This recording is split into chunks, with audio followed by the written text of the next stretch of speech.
For 2 centuries, millions lived under the Pax Romana, a sprawling civilization that stretched uninterrupted from the coasts of Britain to the deserts of Egypt.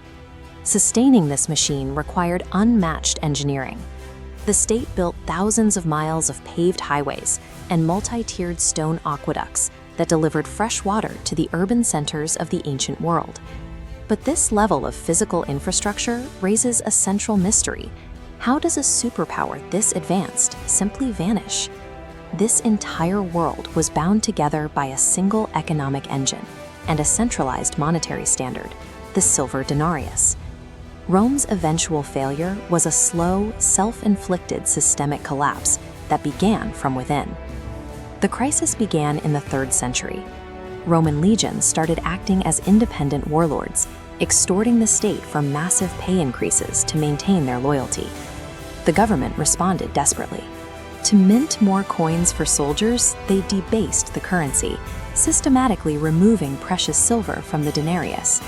This triggered catastrophic hyperinflation. While the currency's value plummeted, the cost of basic goods and taxes for the middle class soared. Citizens found themselves holding worthless metal.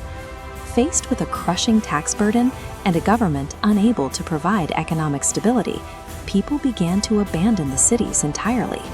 Long before any barbarian breached the walls, Rome had already bankrupted its citizens and destroyed the foundations of its own power.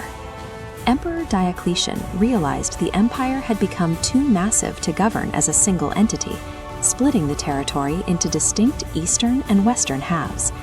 The east absorbed the lucrative trade routes and commercial wealth, while the west managed its crumbling infrastructure alone. While the west struggled with worthless bronze coins, the east maintained its stability through a resilient gold economy, anchored by the gold solidus. Diocletian's split was intended to be a life raft for the empire, but it effectively severed the west from its economic lifeblood. Without wealth, the west could no longer afford a professional Roman army. The government was forced to outsource its defense, hiring Germanic barbarian mercenaries to guard its borders. As central authority evaporated, trade routes became deadly. Local populations found themselves defenseless as the basic protections of the state disappeared. The psychological shock was absolute. Rome was violently sacked in 410, and by 476, the emperor's throne had collapsed for the last time.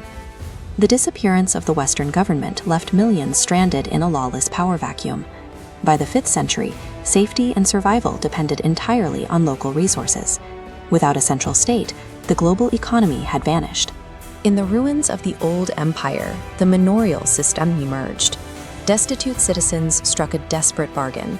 They traded their personal freedom to wealthy landowners in exchange for physical protection. This created the serf, an agricultural laborer permanently bound to a piece of land, unable to leave or change their social status. The global, coin-driven economy of Rome was replaced by an isolated, localized existence based on the barter of basic crops.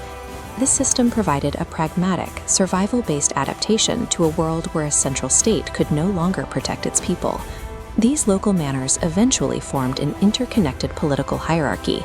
Power flowed through a pyramid of kings, nobles, and armored knights. This structure relied on a strict exchange. Land and protection flowed downward, while military service and labor flowed upward. Civic Roman law was replaced by the authority of the church and personal blood oaths sworn by a new military nobility. Society had successfully reorganized itself. The globally connected Roman citizen had been replaced by the loyal medieval vassal. The Eastern Roman Empire, secure behind the walls of Constantinople, would successfully survive for another 1,000 years. But in the West, the collapse forced a centuries-long metamorphosis to survive the transition into a new era.